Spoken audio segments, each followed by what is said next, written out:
SDP, the Steve Dangle Podcast, with your hosts, Steve Dangle, Adam Wilde, and Jesse Blake.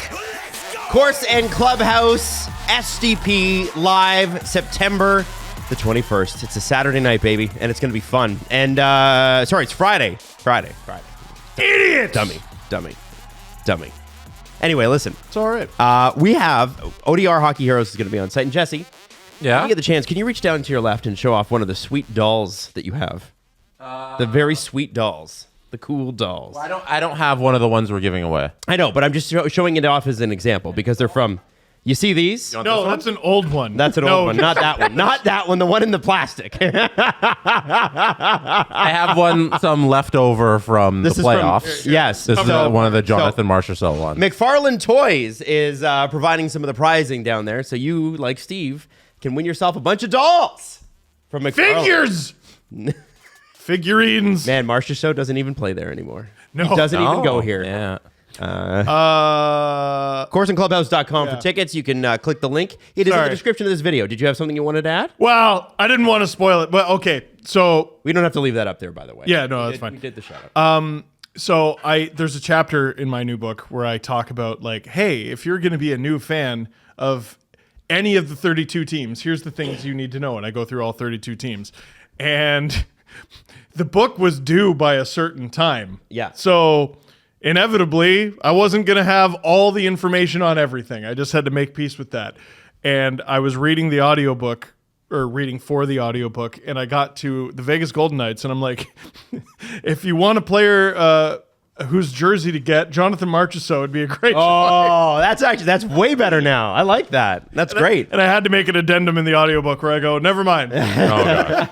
Adam, did you say the event was on a Friday? No, it's on a Saturday. Oh, okay. I did say it was on a Friday. Okay. I said Saturday, and then I switched to Friday. I was like, wait a second. It is a Saturday. I was half listening. I No. was like, it's definitely not. No, it's on a See you Saturday. Thursday, everyone. No, but here's what it is. The script here has a Friday in it, and I instantly was like, well, you can't trust your own gut on this one, Adam, because you can't trust your gut, period. Damn. And then I realized that that's when the tickets went on sale. They went on sale on a Friday. There are only a few left, but it is St. Catherine's round 2, and we will see you there next Saturday. Yes. It'll be great. And Oh, so it is Saturday. you'll be able to, yes, the 21st. the 21st. Yeah. Hey, by the way, It's going to be a lot of fun. it's going to be a blast, and we'll all be able to go there and relax. Do you know why? Why? Because the Nicky Bobby saga is over. Hey. All right. But is his time in Toronto over? We don't know. Maybe. I will tell you. I don't understand what's happening. So here's what we know. Yeah. Nick Robertson signed yesterday for $875,000. I am not an insider, but other insiders were Frank Saravalli, I think specifically. I think now Nick Alberga also said that the Leafs are going to explore potentially trading him. Now, I have to tell you that to me, that doesn't make a ton of sense. No. And also they announced it. Like, it's not just they signed him. They're like, and we signed him, everybody. Yeah, and it's on our Instagram. And then Nick announced it. Like, he posted it on his Instagram with no emojis. But, like, you know, he's here. He's a Leaf. Here he is in a jersey.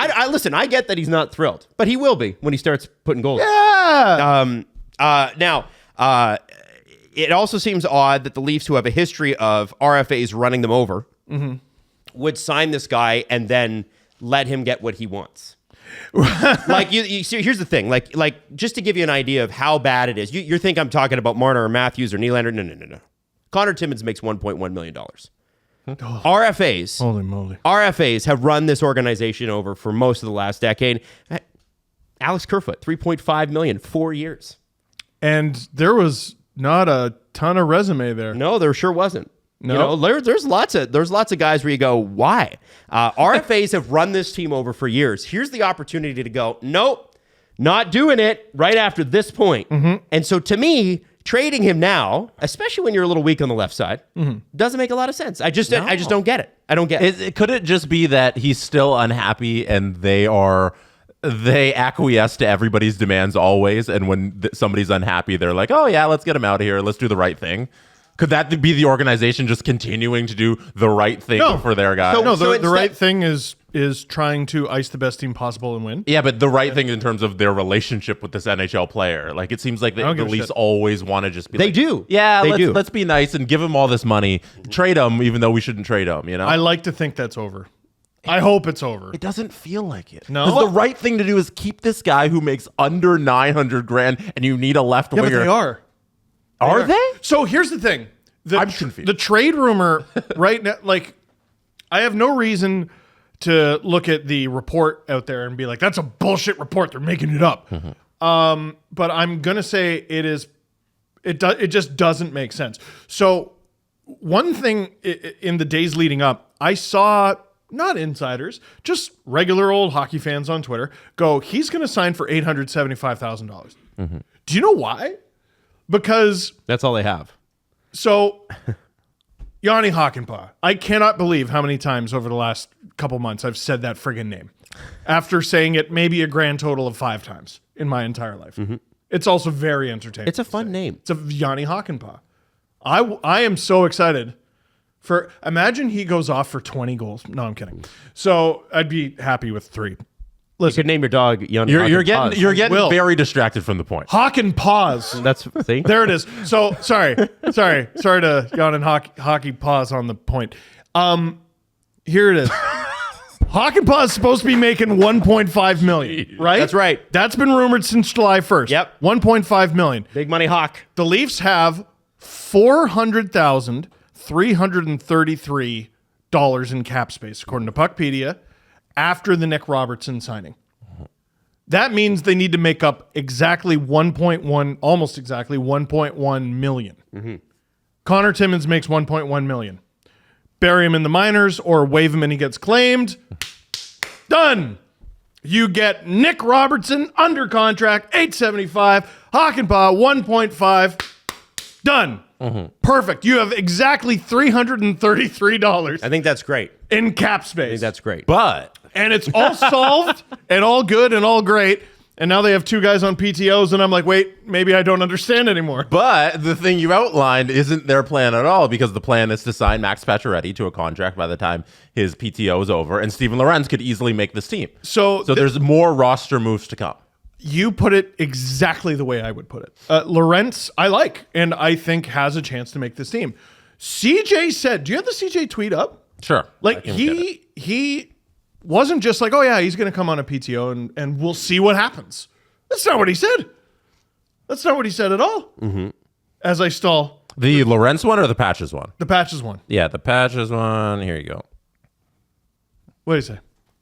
Max Pacioretty will attend Leafs training camp on a PTO. If that was it, I'd be like, well, we'll see.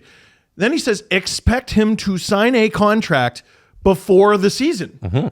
Pacioretty's on this team. Someone has to go. Well, like if he does his PTO and he looks terrible in preseason, he won't be signing that contract. I think he's on this team either way. I agree with you. They just need the roster moves to do it. Well, someone not named Connor Timmins. Connor Timmins is the free space. He's gone. Yep. They can't afford him. He's gone. Someone currently on this team can't be on this team anymore.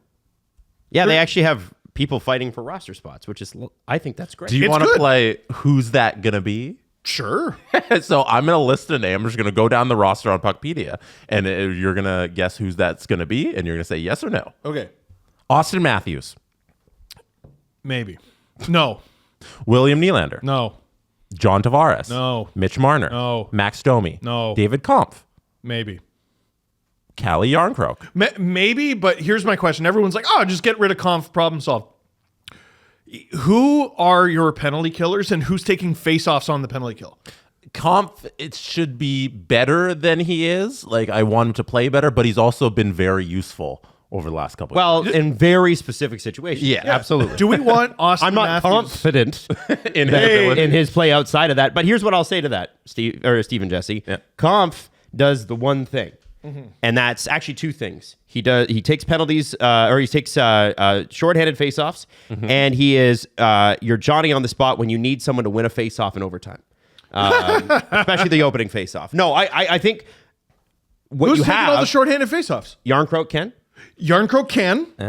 Steven Lorentz, I think they maybe can. They want to see what he can do. He can. I'm not sure what his face-off percentage is. Kevin Stenlund was his center. Okay. He can play center, but he's probably in the NHL a winger. Yeah, I think that deal. And also not under contract. That deal probably needs not under contract. Doesn't matter. That deal needs to go. So someone needs to go if Pacioretty signs. If Pacioretty and Lorentz sign, two people need to go. We've sat on David Kampf is a maybe. Mm-hmm. He's a maybe. Yarncroke. Maybe. Okay. He's too useful. People forget, man. He is useful. He's too useful. He's not great at anything. He's not. But at $2.1 million, a guy who bags 15, 20 every year can play center, plays effective wing, plays every defense, forward position. Yeah, like defensive forward. I'm sorry, that's worth $2.1 million. I feel like we've gone back in time where we're nickel and diming the utility guys again. When the real problem is you have four guys making $4.5 billion. Let's get But since you've committed to having four guys making $4.5 billion, I think Yarncroke at 2.1 is useful, but you might not be able to afford him. So he's a no. Oh, so he's a maybe. Oh, okay. Maybe. You're putting him in the maybe. Oh, so yeah. we got two names who might leave this team by the time training camp is over. Kampf and Yarncroke. Let's continue. Reeves. Yeah, maybe. He's variable. Yeah, you just run him through waivers. I don't think that's gonna happen. I think they want him. I think too many guys like him. Well, like I've seen so many people be like, why don't the Leafs simply do this? Because they don't want to. Yeah. That's why. They don't want to. Is he in the no? Good idea to have him. No, he's still on the maybe. Okay, so we got three guys. McMahon. No. Doer. No. Nice. Maybe. Doer? I'll say maybe. So if Kampf goes, Doer closer to no than if Kampf goes, Doer is your Kampf replacement. Right. Yes. And I think that's why they got him, because they need another guy to take faceoffs shorthanded. Well, And he's not maybe great at it, but he's a good penalty killer. This is the thing. He's like half the price, but like he's also just not as good, guys. Now, Like, he's not. It's crazy. So far, we built a list of 4 names who could leave this team by the end of training camp. Okay. Yep. Nyes, no. Robertson. I mean, you have to put him in maybe. So he's 5. Yeah. Holmberg. Maybe. 800 grand. I don't think they want to get rid of him. Yeah. But like also, there's a real good chance he doesn't make the team, and then you got to waive him. Okay, so that's 6 guys. I would so much rather. I'd rather look into trades for almost anyone that I listed as a maybe. I'd rather trade any one of them or lose them on waivers than Holmberg. He's like 6 of 6. You know, if you're ranking them. Yeah. Yeah. And then on D, Riley, Tanev, OEL, No. Timmy, McCabe, Benoit. You got Liljegren, dude. Okay. okay. Listen, if Hakanpää wins a spot, it's not Benoit that's out. He's a lefty. It's not McCabe that's out. It's Liljegren. He's going to be making $3 million, and he might be a healthy scratch This year and next And year. OEL, by the way, OEL is going to run PP2. I think they're going to spread the power play over two lines rather than load up one. Yeah. And you look at Timothy Liljegren. And so what was being said yesterday about Nick Robertson when it came to being traded? Well, they needed to sign him because an acquiring team, if you acquire an RFA, you lose basically all your leverage. Because we did this with Jonathan Bernier back in the day. Who remembers that? That was fun, right? So you trade for an RFA and the RFA goes, well, you clearly really want me. Yeah. So you're gonna meet my price. You already spent an asset. You're not just going to lose that asset for nothing and not sign me. The I Leafs want have done everything this I want. 45 What times. is Timothy Liljegren, guys? Former first-round pick, Yep. 24 years old, slight underperformance, signed for 2 years at a manageable hit, right shot defenseman. Why would you trade Nick Robertson and get a 4th rounder when you could listen? And it doesn't have to be, I mean, maybe it does have to be by training camp, or you could waive one of the other guys and bury them, because a lot of people just go through waivers and don't get claimed. But if you want to trade somebody, right shot D mid-season, that's pretty valuable. It's a good argument. And right shot, and you can sell it like this, whether or not it's true, puck-moving defenseman. Right shot, playmaking, potential PP2 quarterback, Timothy Liljegren to you, rebuilding The team. old P word. All I'm saying, It follows them around. it just, Potential. It's certainly, and listen, how, potential. That's what did you think? Now, Shut and up. listen, for the last Horrible, 3 years, I've been seeing people online go, this could be the year that Timothy Liljegren breaks out. It could be. And I know now. I understand how Bill Murray feels. with each passing year, it's Groundhog Day. With each passing year, that percentage of likelihood goes further and further down. What am I doing here this morning? What am I doing in this building? Jesse, just upload last year's Leafs. You're out on Liljegren. Upload last year's season preview, and here, like we can do some like anime dubs. So like when I say, hey, but the real question is, can Riley have sex? Can Riley have success? I mean, he can. No, he can. They had a baby. We know that. Tessa. They had a Tessa baby. was pregnant, right? No, they gave. She gave birth. Yeah. Oh, congrats! So it's happened at least once. Yeah. There you go. We got to do Riley Car Watch, by the way. Oh yes, We got to check in on NHL. Get an NHL NHL car player watch? It's our gets a new new car watch. Oh gosh. Oh no, we're gonna have a fun year with NHL Car Watch. I want to get the Jesse and I segment have- sponsored. Jesse came up with the segment. All because I accidentally said sex. All right. No, it was from last show. We were talking I know. about Stutzla, All his right, German car we're dealer. so off track. Okay. What do you Can trying to say? Riley have success with, and then when I say TJ Brody, just dub me into Chris Tanev. The Atlanta Falcons from The Simpsons back in the Cody Ceci. Is Timothy Liljegren going to be in the lineup every night, or is he going to be pushed out by Yanni Hockenpah? Guys, John Klingberg. Like it's I don't. You know what? It's good to keep star talent, but I don't know if they can afford at least half a dozen players on this roster.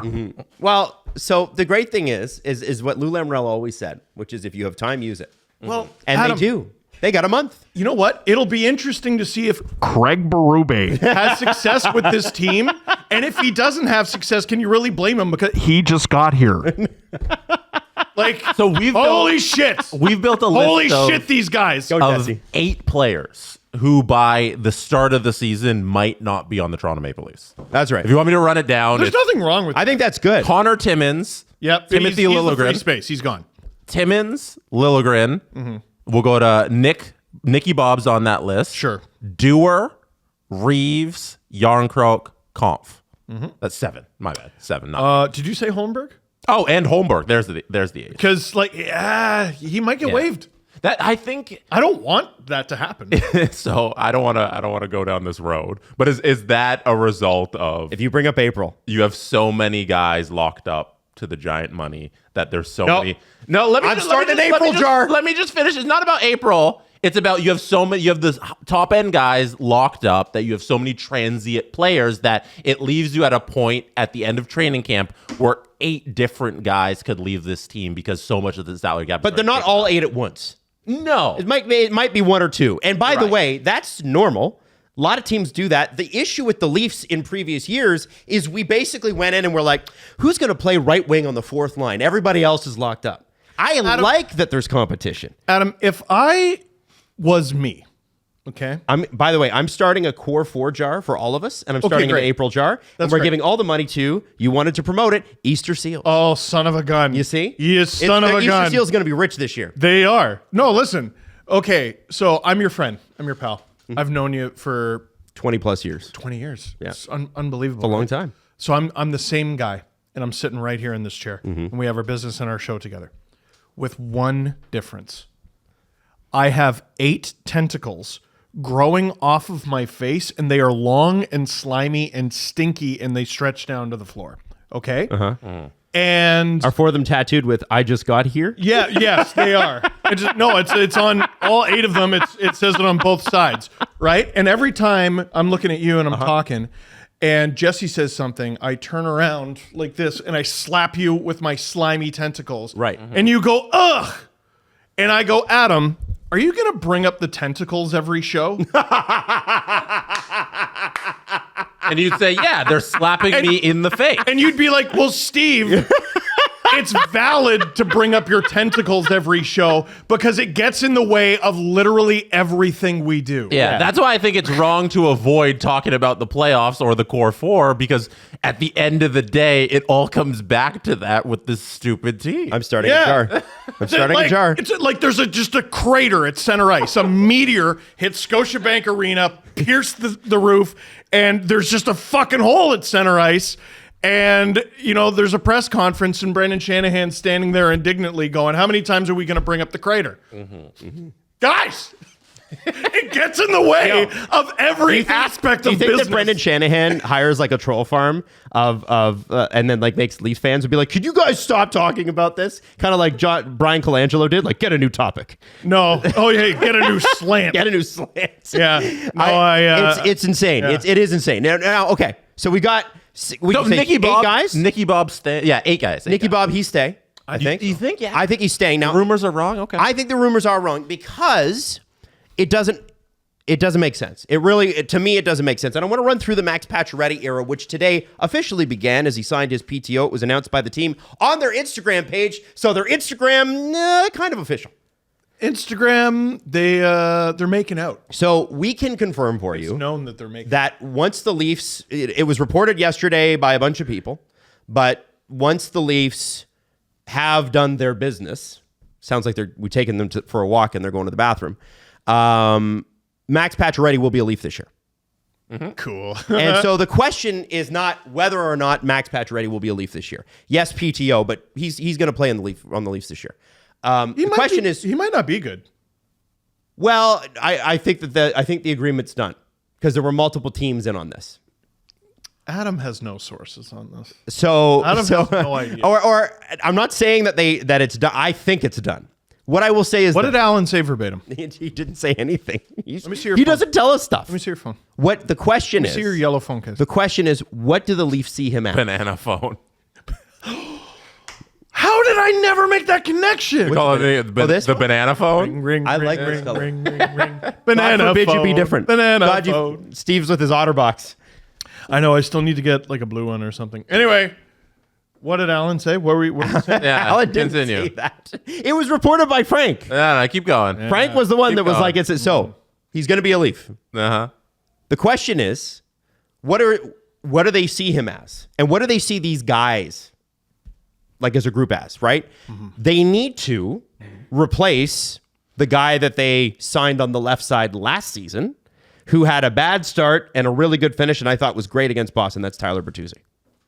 They need to find a way to do that. Oh, you Now- think he's getting up on the first line? I didn't say that, but I think what's interesting Nick Ritchie, Joe is Thornton. here's the competition. Okay, here's what we got. The list. So Treliving wants you can tell he wants competition at camp, and I'm taking this from Maple Leaf Hot Stove. He said even with Nick Robertson in the fold, 28-year-old Bobby McMahon, this is Anthony Petrelli by the way, on the inside track for a top six left wing spot. Bobby McMahon's coming off an injury. His main competition, Pacioretty, is Robertson. Robertson put up 27 and 56 last year. The rate that Bobby McMahon put up is not dissimilar to what Pacioretty put up. So let me tell you, Bertuzzi was a .54 points per game last year. 0.54. Got it. Right? So we're going to Horrible moneyball start, this. good finish. We're going to moneyball this. Okay. 0.54 points per game. Oh, we got to replace him in the aggregate? Bobby McMahon, Yes. 0.42 points per game. That's good. Robertson, 0.48 points per game. Also good. Pacioretty, 0.49 points per game. That's pretty good. Matthew Nyes, 0.44 points per game. Good. And Terrible do not forget, I don't know why people are forgetting. Alex Nylander, He doesn't have a deal. 0.54 points per game. So we're going to throw another name in the equation? 0.54. Where are these players playing? Listen to me. For what money? 0.54 points per game. He's the one that actually matches Bertuzzi's points per game. But with Columbus, if you take out the 5 or 6 games he played with Pittsburgh, it's a 0.65 points per game. He was... Yeah, but if you take that sample size at the end of the year, he's on like a 40 goal pace, and it's like, okay, that's probably not sustainable. Yeah, no, it's absurd. Well, and so Absurd. here's where it gets tricky though, because I told you Bertuzzi is a 0.54. They're not going to match that necessarily. Pacioretty has had the summer to work out, and he's notably crazy about workout and health and all that stuff. Oh yeah. Half of his points basically came on the power play last year. Mm-hmm. Now those don't count as points. But no, in all seriousness, he's probably not going to get the power play time he got in Washington here in Toronto. And what I thought was interesting, and I'm going to go back to Maple Leafs Hot Stove, while Pacioretty's shooting percentage was low, so were his shot rates. His 2.02 shots per game was the lowest since his second season in the league 15 years ago. Glass half full take would be he shot a stunningly low 4.2%. He's a career 11.1% shooter. Good Lord. Anthony said that should bounce back to some degree. He also spent the summer training for the season, not recovering from a surgery or serious injury. That makes a difference for an NHL player, something Oliver Ekman-Larsson admitted he benefited from last season when he rebounded in Florida. So the question will not be, I think the question will be if he wins it. For my question with Pacioretty is, can he sustain it? Right. So here, my mentions were full of this from Washington Capitals fans because Pacioretty was on the Capitals last year and it wasn't all that great, and fans didn't really take to him. As a result, you score 1 billion goals, they'll take to anybody. I mean, the guy that came back from 2 Achilles injuries playing at all is pretty impressive. I know, but just wait. Ian Olin from Russian Machine Never Breaks. The Capitals signed Pacioretty to take goal-scoring pressure off Alexander Ovechkin. He had 4 goals in 47 games. Of more concern, his stride slowed, and 11 of his 23 points came last year on the power play, 4 of which were secondary assists. Get excited, Steve.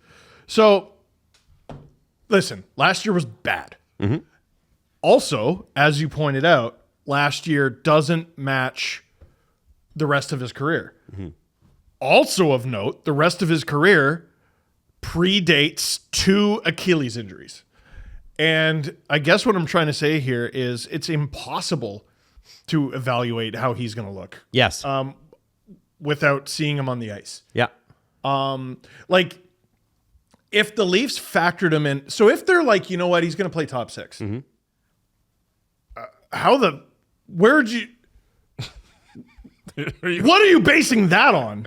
Well, it's the thinness on the left side. I know, but like that's. I mean, Adam. If they gave it to Nyes. Adam, what's gonna happen day 1 when he's on like second line left wing? Because I feel like Jesse, that's a real possibility. 100% first Jesse, line.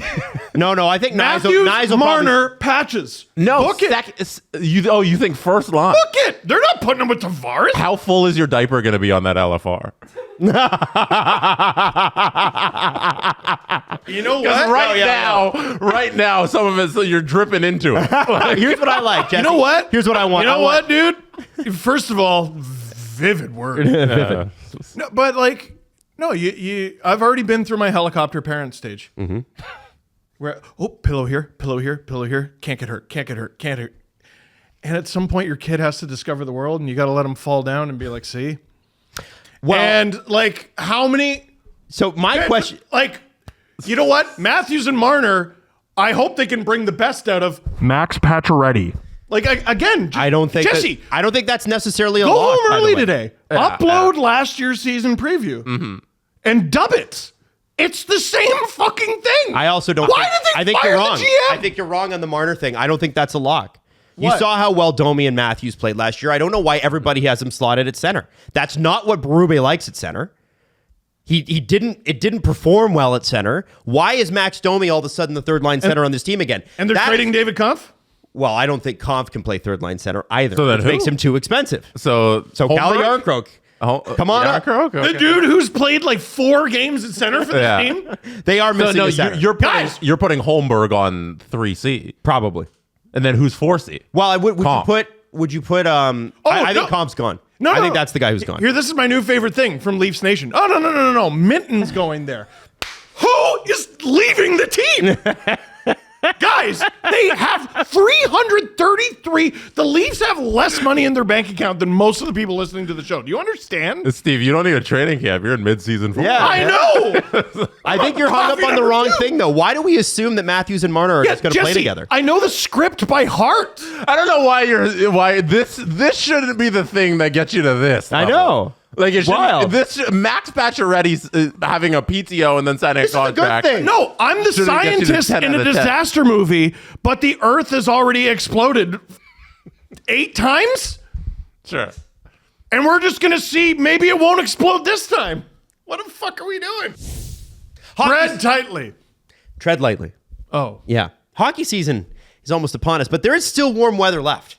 And if you want that easy drinking Muskoka taste, actually made in Muskoka by local brewers, please do not open that can on Steve. Do it. Yeah.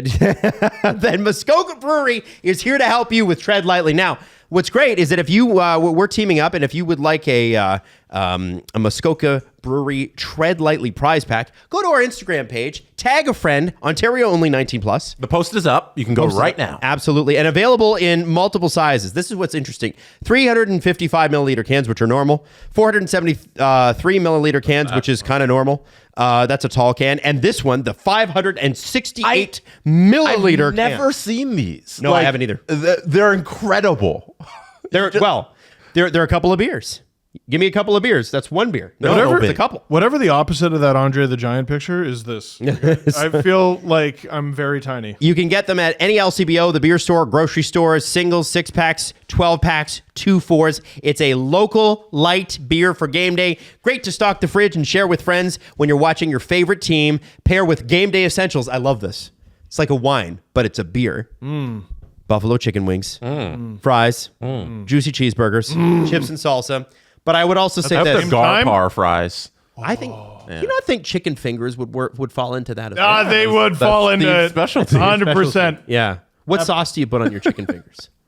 More chicken fingers. You have them dry? No, Dry rub chicken finger? Man, anything. I'll have any barbecue Wow. sauce, Plum? sweet and sour, plum, hot sauce. I'll have anything. As long as you're washing it down with a Muskoka Brewery Tread Oh, Absolutely. All natural ingredients, made in Muskoka, and a great Canadian beer. Check it out. Muskoka Brewery, tread lightly. The only thing that should be falling this year are the hairs from your nether regions. Because Manscaped's back, baby. Woo! Steve, Fall. yeah, it's fall because it's fall. Balls for your balls. Yeah, it's bingo, Jesse. Yeah. Wow, It's- mid-season form. It's clean ball fall. Now, they've come up with the ultimate package to keep your hairs trimmed from 12 to 6, if you know what I'm saying. Introducing the Beard and Balls Bundle, featuring What? the Lawnmower 5.0 and the Beard Hedger, something Hey. Jesse uses every day. I don't use it every day. I should use it more often, though. I use it not that often, but I use it. So it's a trimmer for the moneymaker and a trimmer for the boys downstairs. And let me tell you a little bit about the Lawnmower 5.0 Ultra. Say goodbye to endless passes. This trimmer gets it done the first time. Ooh. We want to be efficient with our time this fall, right? Cutting through the bushes of bushes effortlessly while being gentle in the skin and in your delicate areas. And there's the skin safe technology. It's patented. Now, Jesse, when you use the beard trimmer on your face, Yeah. describe the experience. I like it because it's got this little dial. I hate like switching heads. It's literally just the dial you run, and that's like the level of beard shaving you get. So you set it to like an 8 or whatever. You want a little thicker, you set it to a 2, and then you just kind of shave, and it's good. There you go. It's perfect. Also, it's waterproof, and they have LED lights on them, so you can see what you're doing if you don't have a light in your shower. Get 20% off and free shipping with the code DANGLE at manscaped.com. That's 20% off and free shipping with the promo code Scrote go. DANGLE at manscaped.com, DANGLE. No more juggling multiple tools or dealing with subpar results. Just efficient, effective grooming wherever you need it. Can I just say this? I'm going to history corner you here. Sure. When Alexander the Great died, he got a fever. He was 31 years old. He'd conquered half the world. I'm older than now. He got a fever and he died? Yeah, he got apparently it was a fever. Now, there are rumors that he was poisoned, but nobody's ever been able to confirm that. This was like 2 BC or something. Yeah, this was well before 2 BC. We're talking like 300 BC. 300 BC. Okay. Alexander the Great, he conquered from Macedonia all the way down to Egypt, all the way over to the borders of India. This guy was crazy. Wow. And when he was dying, they didn't have an heir. They said, Alexander, who should your empire go to? And he is supposed to have said, the strongest. You know, Jordan Sparks actually said that. Jordan Sparks also said it. Yeah. How are you gonna conquer with no Brad heir? Treliving is going the left side. Shut up! It's going to the strongest. Why does love always feel like a battlefield? And that's what it's going to be. Okay? By the way, that was a Jordan Sparks reference. I'm just throwing that out there. I used to play that song, 101.3 The Bounce. Shout out Halifax. Can you deal with the fact that we don't have the answers? I don't know, Margot. All right? I don't know. And I'm going to find out in training camp who takes the job, which is why last week I was like, yo, Nick Robertson, you have such a great opportunity here. It's not the same. You actually have people graduating. I didn't say anything. It's not the same. I didn't say Steve, it's anything. not the same. I didn't say anything. It's actual people graduating. It's not. It's- and then how about Easton what? Cowan? How the fuck? How is Easton Cowan supposed to make this team? How isn't he supposed to make Where's the he team? I'm going to be going disappointed in where? him if he doesn't play the first 9 games. Who goes He's down? making the team. Who goes down? Who's scratch? Fucking cares? If that guy makes it, Yeah, but fine. if you're bringing in Pacioretty, then you're already plus a guy, so you got to be now minus 2 guys from the guys that are here. If Easton Cowan is the best of that group, which I suspect he can be, I don't care. So Easton Cowan's just going to carve through like 8 guys like Scott Pilgrim. Why can't like he? just Right, How is this supposed to? No, but you got to provide an answer of the 8 guys that we listed. Now you got to take away 2. I think Kampf's gone. That's worth 2 ELCs at right there. No, $2.5 million. Also like count of the heads. You can't have all those bodies on the roster. Okay, well, just throw some guys on. I don't If know. you listen, Are you asking me to literally go through the entire training camp right now? No, because I think there's guys on the roster who deserve a spot ahead of the young kids who haven't proven anything. And if we're slotting in patches, we also have to take away players. So if you advocate for a player to be on the team, you're also advocating for them to get rid of players. Yes. I think that's important. I'm good with that. Camp, Don't care. Which guy are you committing that they don't Whoever need? sucks the most at training camp. Kampf and wild card pick to Liljegren. Only moving one of those two makes any kind of difference. If you move Liljegren and you move Kampf, that's 5 and a quarter. You're not moving both Why not? because it's not going to happen. Adam, this team is not bold. This team is not. It's barely interesting. They're not going to do that. I think the left side's very interesting, actually. I disagree with you there. It's interesting. Listen, it's interesting if you're listening to this show, and it's interesting if you're a fucking nerd. The vast majority of Leaf fans are like, can you win some playoff games?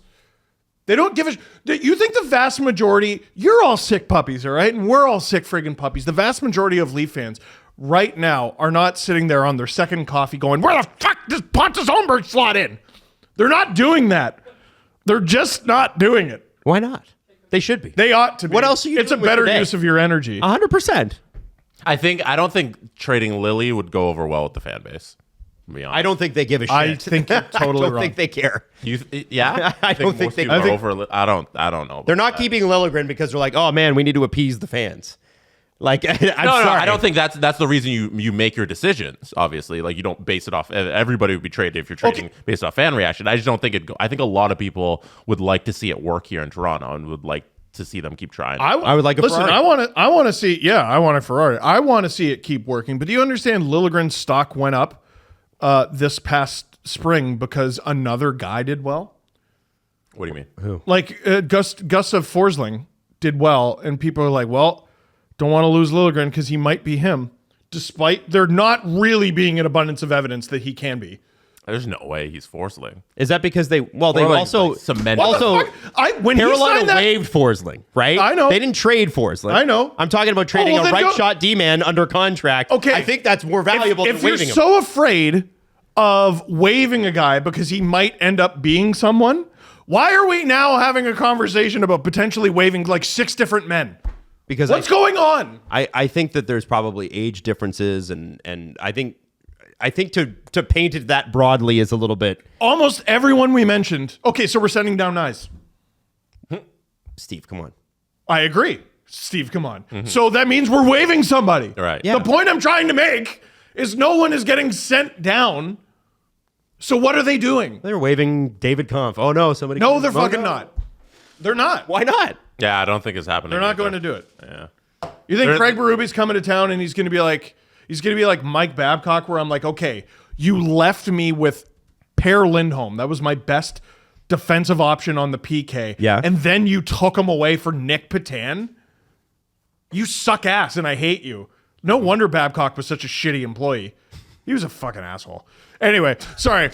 I know. But he was, though. but- There's so many instances where you could look back and go, you're an asshole. Oh yeah, Anyway, no, we all. he and might have it's- been right it's about all Per confir- Lindholm. I just didn't expect you to get so hot and bothered in your head over Babcock. No, you know what? I never have coffee before I come to the show anymore. My first coffee is sitting in front of me when fuck, I'm just going today. I'm just really. I feel- agree with you that Treliving's Luke. not really the guy to just waive David Kampf. That doesn't sound. He's not going to do it. Yeah, that doesn't sound like Treliving. No, and it's okay. I just don't I tell you understand what. how you could possibly be upset about a battle for left wing. I'm not upset. No, I think that's good. What I'm trying to figure out, though, is how it works. And no one's given a good answer. Yeah. Because no one they're just has gonna- one. They haven't got on the ice yet. They're No, but just we're gonna trying- we're wave trying to the figure guy. that out. They're Like- just going to wave the guy who, for the last 2 or 3 years, Yeah. has been the only defensive option Steve, for here you go. Here you go. Team has an injury. Needs a player. Leafs call him. Okay. That Beckett Seneca. Oh, we need to replace him on the Ducks. He's going to be out 6 to 8 weeks. We need a guy. defenseman, forward, who knows? No one does. No one. It's a mystery. Steve got it wrong last fucked it episode, up. if anybody Yeah, I didn't fucked know. He called him a defense. Oh yeah, no, he's definitely a forward. Yeah, no, I fucked it. But my point is that we can't know that today. Let them skate. Let them figure it out. Let it go to the strongest. Yeah, no, but like, Come into camp, kick ass, Yeah, but win the job. there's no. It's also bad podcasting if we were just sitting here and we're just like, you know what? Let's just wait. Let's just see. Let's just wait and see. Instead of like commenting on how this could possibly get done, let's just wait. Yeah, hey, Adam, that doesn't make sense. Tell you what, let's cut the segment off right now. May the best man win next. No, because they're doing something and it doesn't seem like there's any avenue to solve it. May the best man win. Good luck to all parties. Adam, next. What you got next? I think I don't think that's what I was saying, and I think that's a complete mischaracterization of what I was saying. Adam, why did you say that verbatim? I didn't say that. What I'm trying to get Who got the second is round pick? away Columbus or from the Montreal? fact that the obvious fact that they have no money. They have no money. That's an obvious fact. We get it. I get it. I've heard it. I know. Yeah, people get so hurt. like, what are they going to do? People get hurt. I understand. But as of like, okay, you can't plan for, okay, it's stupid to plan our team is going to enter the season 100% healthy and then it doesn't. And you go, oh shit, now what do we do? That's stupid. But I think it's also odd to be like, well, someone's getting hurt. Someone's for sure getting hurt. You know what I mean? I didn't mean on the Leafs. I meant like another team needs a player. People Yeah. always get hurt in camp. Right. There's always an injury. There's always moves. Which makes it The Sam more Lafferty likely, move, a bad move. makes it more likely to lose someone to waivers. And it ain't going to be Camp. I don't have time for is shit that has like a 1% chance of happening. Like so many people are like, oh, just What waive about Reeves. this has a 1.1% chance of happening? No, like I've seen people be like waive Camp or waive Reeves, and I'm like, what are you doing? They're not doing that. Okay. You know, what I mean? I think that they're not as hot on Camp as you seem to think they are. I mean, they sat him last year. I think Tree got here, signed him to a contract that was way too much money. It's too much. And I think they saw him in a third line role and then actually saw it executed and they're like, oh, he can't do that. Okay, so he's gone. We live in a world where he's gone. Who takes his responsibilities? Do we want the guy who scored 69 goals last year to get 60-70% of the defensive zone draws? No. No. Do we want John Tavares taking those defensive zone draws? Potentially. Nah. He might win the draw, but if he doesn't, you're fucked. It's not very good. Do we want Max Domi taking the defensive? I don't think Max Domi's playing center this year. Well, there you go. Do we want like? I'm resurrecting it. There's a rectangular hole in the ground with a big fist mark through it. William Nylander. Do we want William Nylander don't want that. taking those D zone draws? No. Is it Calle Yarncroke who's played 4 games at center over the last half decade? Mm-hmm. You know what I mean? We're running out of guys. Who are we going with? Is it Dewar? I said it in July. They're missing a centerman. Oh, they're definitely missing a centerman, so let's make the problem worse. Right. I was doing the Leafs season preview stuff, and I just landed on that the team at this point on September 11th just feels like a giant question mark. So it's very hard to predict like where they're going to be throughout the season, and where I'm landing right now is just I don't know. I don't know where the roster is going to be on opening night. I don't know how the new pieces are going to lay out. And yeah, no, I didn't say it was good or bad. I was just saying that's what I was looking at the roster and I was saying. So there's a lot up in the air right now for the Leafs going into the next 3 weeks. My point is that is a good thing. We have had way too much of here's the line, this is what it's going to be. Way too much of it, and it doesn't work. It doesn't work. I think the coffee's making me sound angrier than I am. I'm just fired up. Okay. It's just passion. I don't think you're angry. No, it's just passion. Sorry. Right. I think it's been a long time since you've seen a battle at training camp. Hey, everyone, don't worry. I'm this jacked up, and we're about to talk about Bill Daly. What was the last battle you saw at training camp? True battle at Leafs training camp for any position. Exactly. Isn't that sad? Exactly. This is why you're reacting this way. You're not used to this. This is how teams should operate. Jay Rosehill literally fought his way. He got into like 9 fights in the preseason. The last time I saw a Like, league it was training insane. camp that was this competitive, really, for a lot of these positions was like, I don't know, maybe third line in 2018. Like, we're talking about the left side here is, I think, absolutely fascinating going in. And I don't know what they're going to do, but I do think they've got some pretty good options. How many times, like, and this isn't a knock on Pacioretty, like I've seen the discussion, like, JVR right now might be a better player than Max Pacioretty, but I think Pacioretty has a higher ceiling. Pacioretty has a higher likelihood of getting back to what he was. And continuing to play longer. Yes. Yeah. Yes. Like, JVR's got 1 to max. Like, he might be done now. Pacioretty, he also might be done now, but I don't think so. I think he's got some time to go. How many times, though, have we gone into the season and it's like, well, they're going to try Nick Ritchie there. They're going to try Jimmy Vesey there. They're going to try Joe Thornton there. Well, that's the strategy, right? Yeah, That's they're what gonna you have to do. How's it going? And when you're Not great. when you're good in a position in your forward group, you don't have a competition for it because you have a guy. See, the problem with that is that they did take away the competition and they put Joe Thornton next to Austin Matthews. How fucking crazy is that? That's lunacy. But because it was the pandemic, it was like the 150th most crazy thing happening that day. Guys, I like a battle. I want a battle. And yeah, it's not ideal that it's the top 6 or whatever, but at the end of the day, the other guys on the other side are Matthews, Marner, Tavares, Nylander. I think those are pretty good players. Yeah, one thing I don't want to get caught up in, like, okay. So here's the problem with the Joe Thornton conversation. A lot of us looked at that and went, Thornton starting the season with Matthews and it was Marner or Nylander. Oh, okay. Well, as long as they don't go into the playoffs like that. And then they did. Yes. So, like, CC starting the season with Riley. Well, as long as they don't go into the playoffs, and then they did that. Right. So, if Pacioretty starts the season in the top 6, it's not the end of the world. But unless he shows that he's the Pacioretty of old, I don't want that in April. I don't. Don't show Alan this. I'm putting a lot of stock into Nick Robertson, guys. I think if he just listen, if you're pissed off, good. Yeah. I want to see some angry Leafs. I've said that before. I want to see some of these guys get pissed. Now, he might be pissed. I'd rather him be pissed at the other team rather than his own team, frankly. I want him to shoot the puck like he hates it.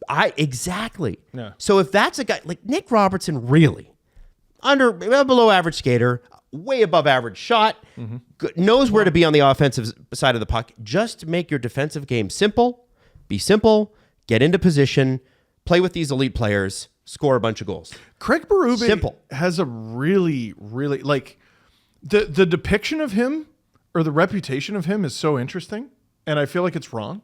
What do you think it is? Well, because when he was a player, he was a hard ass. He was Yep. he was chief, and he beat the shit out of people. And the St. Louis Blues team that won the Stanley Cup was kind of known for being big and beating the shit out of people. If you go and look at their regular season record, like, his teams win games and his teams score goals. Yeah. Like, it's not just a bunch of meatheads. Well, no, they had Pietrangelo and Ryan O'Reilly at the top of his game, and Tarasenko. And, yeah, absolutely. Kyrou and friggin' Robert Thomas. Yeah. Loading it up. And we could sit here all day. A player like Nick Robertson might not match what you think the St. Louis Blues of the past few years have been, but I think Craig Berube can use a guy like that. Yeah, they weren't all Ivan Barbashevs, right? Oh, and there's another guy. Yeah. So I'm saying. He made him a mill. It's Jesse. My bet is Nyes, Pacioretty, McMahon. No. Nyes, Pacioretty. Yeah. Nyes, Pacioretty, McMahon, Robertson. Left side. That's Steve, what's yours? One more time? I think it's going to be Nyes, Pacioretty, McMahon, Robertson. What's yours? Just 4 names and not a 10-minute explanation. First of all, thank you. Because I know you'll be like, how did we get here? And you'll explain how you got to that. No, I just want the name. I don't hate that at all. I just want to know how Robertson is going to be used because I don't love him on the fourth line. What's your 4? Left side. I like your 4. Opening night. I like your 4. You think same thing? Well, you're putting me on the spot. Yeah, that's what I'm trying. No, I know. Give me your 4 prediction. Let me see your computer. I need your computer. For what? Puckpedia or see it. Daily Faceoff? Puckpedia. Puckpedia. Or sorry, what is this? No, this is Daily Faceoff. You want Daily Faceoff? Okay. Okay. There you go. So here's what they have: Nyes, Matthews, Marner, McMahon, Tavares, Nylander, Holmberg, Domi, Yarncroke, Dewar, Kampf, Reeves. All right, well, to hell with all this. To hell with everything below the second line. So I would probably I think I'd switch Nylander and Marner.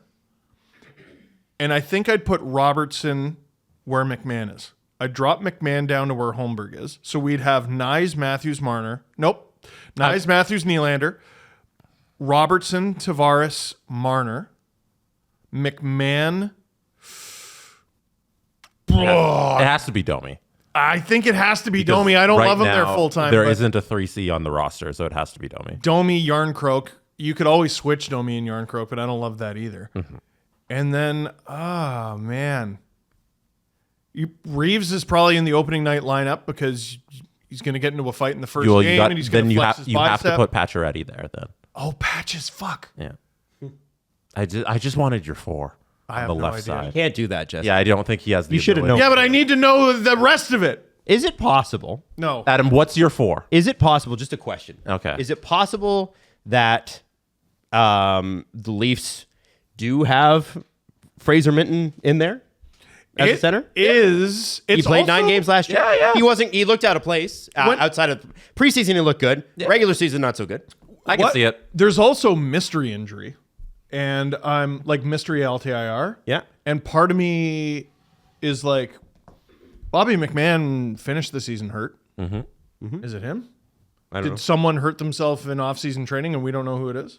Yeah, so then Domi's, I think, 3 left wing, right? Or Right. sorry. I believe last year it was Bertuzzi left, Matthews middle, Domi right. So if Domi's going to play the wing, it's likely the right. so then Nylander, does he go to He can switch third line like how he was last year with quote third line? Nylander playing center and Tavares going to the left solves an abundance of issues. It does. Yeah, but don't. They're not going to do it, Yeah. but they should look at it. That's not real life. I know, unfortunately.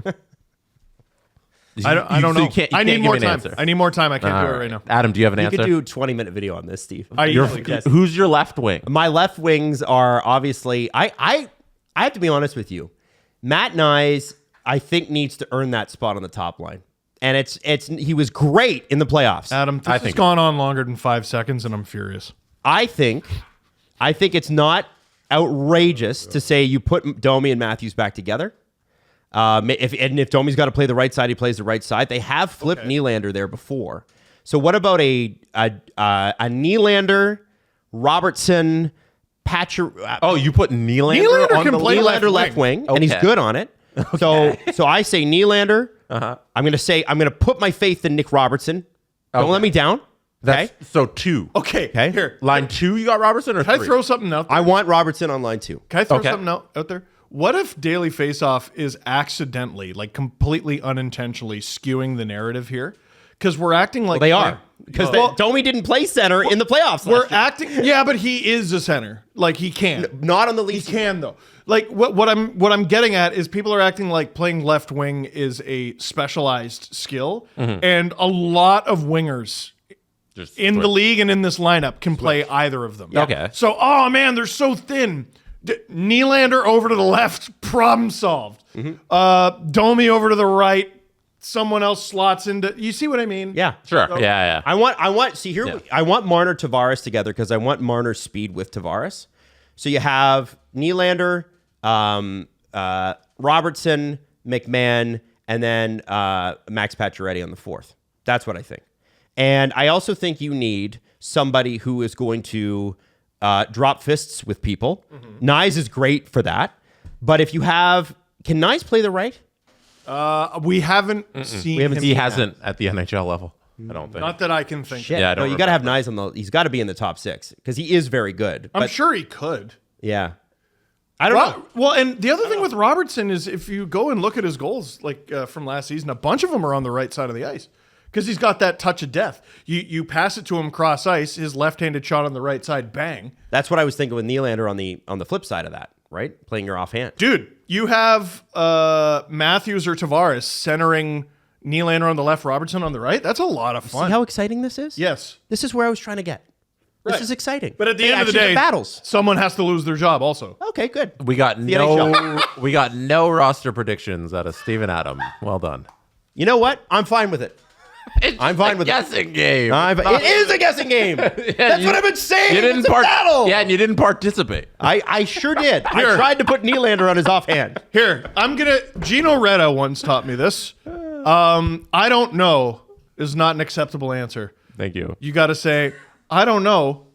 Let me find out for you. Oh, that's good. So, Jesse, right now, I don't know. Let me find out for you. For anybody wondering, Steve has a video to do within the next 2 weeks. It is his Leafs season preview. It'll be a solo one where he will have all of the lines he predicts for opening night it won't and have all my of that fun stuff. And, My alleged friends being like, "Oh, and he won't have fucking clown and he won't have shoes, any get of the, to it." He won't have any of the pressure of me needling him all day to make up lines. So yeah, that'll be coming out if you're looking for it. Back to school or back to S-Cool? With XL Gum. I don't think that's how you're supposed to say it. S-Cool is how it's written. Cool. Back to school. So listen, if you search XL Gum It's Dash. on Spotify, you will get some beats. And that will help you study and do group projects. And if you chew XL Gum, of course, you won't be the person in your group with bad breath, which is, I don't know what it is with group projects, but always somebody has that. Yeah. Okay, there, Captain Tonsil Stones. How about you chew on a little piece of that? Gum. What? You lost it there, huh? I did. Yeah, wow. I'm sad. he's upset. He hasn't had his upset at XL myself. gum this morning. That's sure. He sure hasn't. And you can turn stress into confidence, which is the exact opposite of what Steve just did. He turned confidence into stress with, if you search XL Gum on Spotify right now. So tap in. Not only will you conquer the school year with perfect beats, but $1 from every stream will go to Pathways to Education, a national charity helping students in low-income communities overcome barriers to education. And hey, that person you're studying with, they might appreciate a little chew of XL Gum too. We're going to make Steve chew a few. Enjoy your gum. All right, last question. If it's the last piece of gum in your pack, somebody asks you for a piece of gum, do you give it to them? No. Kick him in the chest. No. Wow. Meanies. Jesse, Yeah. I think we need to graduate the topic to NHL Car Watch, which continues the entire season. The next one is a Toronto Maple Leaf. Now, we talked about Tim Stützle and his Porsche Germany partnership. Porsche he got in Germany, which That's is right. thick. That's right. And he doesn't have to import the parts. Good for him. Yeah, you were very worried about No, it's expensive with German cars. Anybody that owns a German car, you know. But here we go. Guy who had sex at least once. It's Morgan Riley in a Mercedes. Congrats on the sax. Congrats Let's on the go. sex, Morgan. And I think I know, is that Mercedes? Is that in? Where It's is the that? SUV Mercedes. Well, he's a dad now. He's got to have the SUV. Yeah, so it looks like this offseason, because he just posted this a day ago. Oh, I think I see Adam Maud's picture there. He liked this. I sure did. He got the SUV Mercedes at Mercedes-Benz in Toronto. There you go. So congrats to Morgan. This is our NHL Player Car Watch.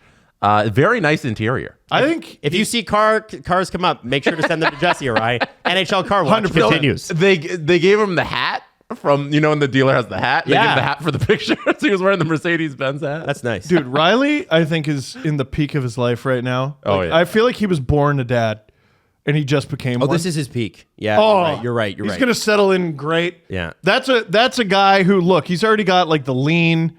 That's a guy who likes to look at the lawn. Mm-hmm. That's a guy who likes to barbecue. Has he got one button undone or two? Is he getting a little saucy with us? No, it's just the golf shirt with it just the. it's a very with the relaxed one golf button. shirt there, Yeah, Morgan. one button. No, A he's little just, hair coming out of there. just got a hulking chest at him. That's what it's got to be.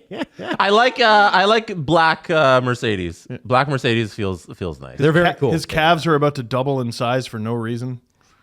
That's a dad. This car is very similar to a car that Adam's daughter has. That's right. yes. Oh yeah, it Yeah, Jesse bought that. Jesse bought the remote control version of that car. It's an E8 E63 or whatever they're called. I don't know the numbers. And she's terrified of it. She still will not get into it. Leo is not and tears down the friggin' street. Oh, that's good. Hey, nice. All right, now here's the other thing I want to say. The Leafs did their first photo shoot, and Jesse, I'm going to send this. Finally, a over to Leafs topic. you, with Austin Matthews as captain. And I just want to know if you believe this picture goes as hard as I believe it does. I've been waiting for this moment for a while. I think Austin should be captain. I'm very excited about it. And I think it looks pretty damn cool. You see, get it? Let me see. So this is Austin Matthews as captain of the Toronto Maple Leafs. That's a good picture. That's a better picture. How about that picture? Maddie, take our shot down for a second. Oh, yeah. Oh. Does that not go hard? That is... Who cares who plays left wing? That's your captain. Here, wait. Go to the not that one. Oh, him at the side. Like, that's such a good computer background. You put all your icons on the right side, and then you were just fueled by the stoicism, but the intensity of, I'm hot and bothered right now. Every day that passes, every day that we get closer to the hockey season, I am less able to sit still. It's exciting. And this has me ready to act. Can I just say something? I've noticed. You just did. I just noticed that maybe this is kind of stupid, but Like the show as what a I'm about to tell concept, you or is kinda stupid. okay. So Austin Matthews has a 3 in his number. John Tavares had a 9, divisible by 3. Dion Phaneuf was number 3. Matt Sundin, 13. I'm gonna kick your ass. Doug Gilmour, 93. This sucks a lot. What was Rick Vive? Wait, who was before? Wendell, Oh, Wendell. 17. Ah, stupid. But Thanks, I just Wendell. want to throw something out there. Yeah, but you don't correct Wendell. No, you don't. It's scary. Wendell was right. I've shaken hands with him. He's the nicest No, man. he's okay. He is literally the nicest Nicest guy. man, and but I you're, just think- I you're think it's cool. acutely aware of This his ability to photo kill you. was taken at NHL Media Day in Las Vegas. I don't know. Is it in Henderson? Henderson. Is it, I assume Did they go Henderson again? In Henderson, Vegas. Nevada is where it was taken. And last episode, I said, you asked me about the NHL Media Day and who's going to represent. And I was like, I don't know who. But in the last 48 hours, I've obtained the list of the players who are representing each team at NHL Media Can Day. we run through it and guess? And I think it'd be fun if I gave you the team name and you guessed. We can actually, Matt, you want to keep score? But who will play left wing for the Leafs this year? Yeah, but who will play Okay, left wing? the Leafs representative is Pontus Holm. Obviously, it's Austin Matthews. He can't play left wing. Yeah, so we saw Austin. That's Matthews. Austin for the Leafs. That's a free square. Okay. Matt, are you ready with the tally? Oh yeah. All right. Fired up. Leafs, Matthews. 1-1. Got it. Colorado. Steve, who's your guess? Nate. Both get it correct. Nick, Yeah. get it? I saw a quote from Nate, so that's how I knew. Edmonton. Yeah, you've probably seen some of these names. Connor, you told us. Leon Draisaitl. Oh, right. fuck. Yeah, you did tell us. You did tell us. You know what got me is the Connor McDavid Edmonton's easy living quote from yesterday. Adam, don't listen to Steve when he jumps to conclusion. Good point. Anaheim. The MHL. Anaheim. I told you this one too. Gudis. Yeah, is it future captain Radko Gudas? Radko Gudas, yeah. And we're going to get to some of the ones that I haven't told. You haven't told I us. didn't mention yesterday because I didn't know we do trivia. Blackhawks. Bedard. Gotta be Bedard. Bedard is correct. If it's not, I'm going to be like, Blackhawks, You're an idiot. Yeah. fire your franchise. Flyers. Oh, you told me. You told us this, didn't you? Connect. I don't know if I mentioned this one. Connect. I said it was...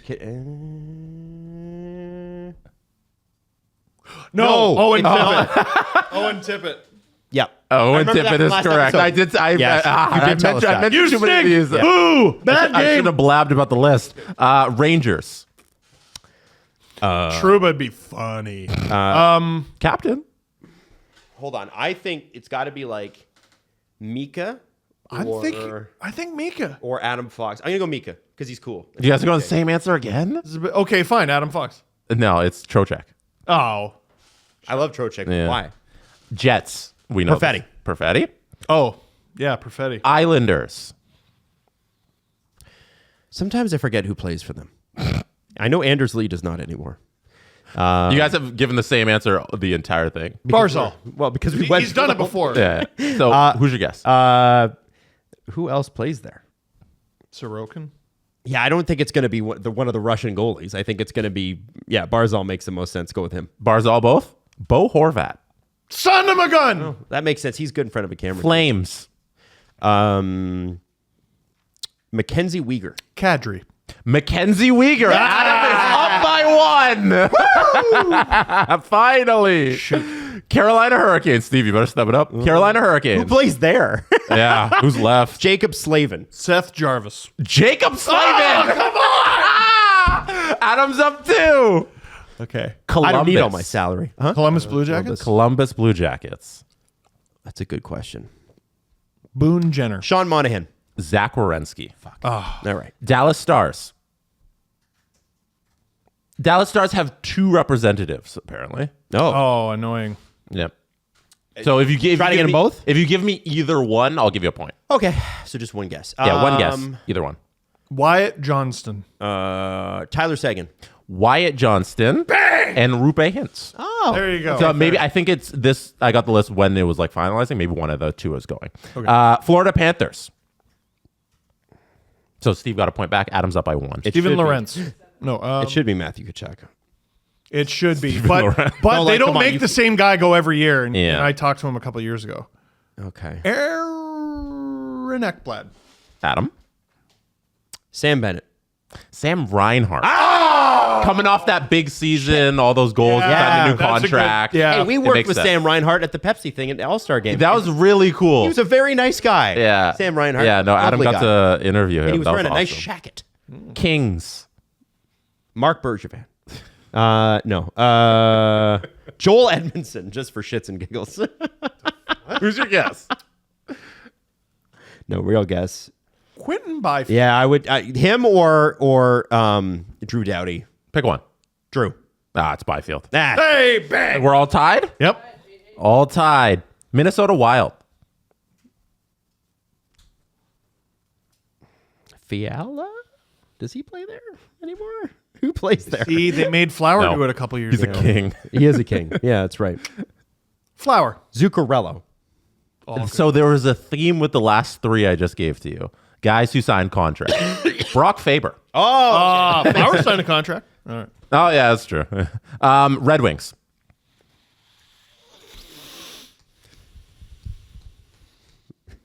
Guys, Well, so it's Stay- not Cider and it's not Raymond. is it one of their 15 goalies? Dylan Larkin. Yeah, Larkin is obviously DeBrincat. Larkin. Well done, Adam. Caps. Man, who plays there outside of Ovi? Like this, when I say who plays there, I'm talking about like veteran players. Yeah, I'm like, yeah. because they all got flipped around. Pierre-Luc Dubois, Oh, because he just got traded. So that feels like you got to make a stamp. Charlie And- Lindgren. Charlie Lindgren. I think that Why would is have that been a bad guess? No, I think that would have been good to send Lund because he had that great end of the season. Yeah. He was a large reason they got in the playoffs and all that fun stuff. But they sent Ovi. Oh, Yeah, Ovi is their that's representative. great. Ovi's awesome. Yeah, Ovi's so good in front of the He's camera. gonna break Rusty's record. Like he needs Yeah, to he's get out gotta there be. and talk to people. Okay. You know, I think it's a big deal for the NHL, and you make the call to the Caps. Like, hey, we need. Can you Ovi send him? this year? Yeah. Oh, We know Ottawa is. We talked about it last episode. We did, but I Shane Pinto. oh, there you go. Shane Pinto With the mustache. Utah. Oh, You might have seen this. Kaylor Yamamoto, who they signed to a PTO today. I'm kidding. they Lawson signed- Krause. I'm gonna say. Oh, So they had Dursey who signed. They had Sergachev who was traded over and signed. Lawson Krause. I'll go Dursey. Oh, Sergachev's a good guess. Clayton Keller. Oh, okay. Really? Yeah. Interesting. I would have been like Liam Why is that O'Brien. interesting? It's interesting to people go like. Remember how I talked about some players? They show up and you can tell they hate it. I saw him a couple years ago and I was like, hey, they shouldn't make him be here. Oh shit! Really? It wasn't a bad attitude thing. It was just I could tell it was an inflection on him. Yeah, he didn't really like it. Yeah. I don't know, or maybe it was just like he was standing around. But That's fun. Yeah. That's funny. That's a good. That's no, a good I'm little- not saying anything about him. He's a very underrated player. I think Steve hates Clayton Keller. No, I badly want him to be a leader. Montreal. Nick Suzuki's a gotta be- terrible quote. But he's the captain unless He is it's the Cole captain, but Caulfield. he's oh no, it wouldn't be Cole. It's not going to be Lion, because he was in Columbus this week, was he not? Oh, the Habs are tough. Lane Hudson? I don't know. Oh. But he's not earned a job yet, right? I mean, he's going to play. David Savard? Who's your guy? Brendan Gallagher? Slav. I'm going to say Nick Suzuki. Nick Suzuki is correct. Hey. Well done. Yeah. right. Damn. Again, not a bad guy. It's just a terrible quote. Tavares is a terrible quote. Like, it's not a shot at him. Yeah. Canucks. Oh, man, Habs Twitter's going to be all over you again. He's a terrible quote. Canucks. Okay, well, the funniest would be like Jake DeBrusk because he just got there and he's doing all these interviews and he's doing a good job of like endearing himself to Canucks fans. I think he's a good one. But I don't Quinn think Hughes, because he's an awesome quote. Adam, who's your guess? I don't actually know, so I'll say Jake DeBrusk. And Quinn Hughes. yeah, he's a good Quinn quote. Hughes. Devils. Jack. I hope Jack. Jack. You send the 'Cause Hughes he's brothers. coming off an injury too. You got to have him. So yeah, Canucks and Devils sending the Hughes brothers. Boston. We're running out of teams here. Who did they get? They got Zadorov. Let's go Zadorov. Oh, Big Z. He's a good quote. Good answer. Shoot. It's probably wrong, but I don't think it's Bard. unless Bard though is going for 1,000 points this year, Oh. and it's achievable. It's going to be difficult. McAvoy. Jeremy Swayman. Really? Yeah. I think it's interesting. That's extremely interesting. Pay me $10 million. Maddie, what's the tally? 12-11 for Adam. 12-11. So Adam's up by I'm one. actually Yeah. okay. All right, a couple more. Tampa Bay. Gensel. Gensel makes the most sense, Oh, it could be Hedman. but Hedman was just named captain, so I am going to go Hedman. Victor Hedman. Adam's Shoot. up by 2. could've- Steve. Ugh. That's all right. Buffalo. Peyton Krebs. No, I'm kidding. Mark Giordano. That's for you. I know that's for Sabres fans. Tage, because he's coming off an injury and he's going to try to get back to 40 goal form. I'd say Tage. Steve. It's. I'm going to go with. Darlene. Darlene's correct. Oh. We're getting close here. Nashville. Well, Stamkos makes a lot of sense. That's so juicy. This is the last one. It better be Stamkos. You need to answer something different than Adam to give yourself a chance to win. Oh, shit. Well, what did he say? Stamkos? I'm saying your- Stamkos. You're picking Stamkos? I am going to pick Steve, Stamkos. you need to pick something different so you can have an opportunity. Like, you got to think, Forsberg's there. Who else do they get? They got... Here's what's great. Philip Forsberg. That's your answer? Yes. I think he was there. Why is that great? Because you told us last show. I was wondering if you'd remember. Shit. That is correct. That was great. Did we 13. Tie ball game. Did we tie? Yeah. Yeah, tie. I don't know. How do we tie at 13s? Like, we didn't do... No, because they got a bunch wrong. Oh, so yeah, that's yeah. why. Yeah. So does not every team has a rep? No, I named every team. Not Seattle. What did I miss? I don't have Seattle. So I just don't know who they're sending. Yeah, 13... They got 9 wrong. Yeah. Yeah. Anyways, that's the You know list. what? That's the list of teams I have. I don't have Seattle yet. So there you go. Maybe that'll be the tiebreaker. What about Utah? We did Utah Were you clean Utah? color. Okay, Yeah. Speaking of Seattle, Adam Larson signs a gigantic extension to be more what he does. If your kid shoots right, you need to brainwash them. Absolutely. You're Get not them allowed to into play hockey. forward. You're not allowed to be a forward. Now, I know Jesse's been very excited about this. Michael Russo. I am. Michael Russo, who's a really great, like he has some. My favorite Michael Russo article of all time is the Paul Fenton takedown after he was fired as GM of Minnesota. If you've never read it, you must. It's wild. Minnesota won. Hey! But this is a good one, and it's with Bill Daly, charisma embodied. Lord.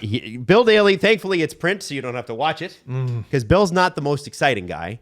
But Glad to hear from you. they go through everything from net guards to expansion to salary deferral to playoff cap situations. And Jesse, you have read this fully. Yes, there's a lot of stuff in there to be angry about. Okay. And Jesse came in. It doesn't happen as often as you might think. Like I'm like, we need to talk about this, and Adam will be like, oh, blah, blah, blah. Jesse very rarely goes, I read this and it pissed me off.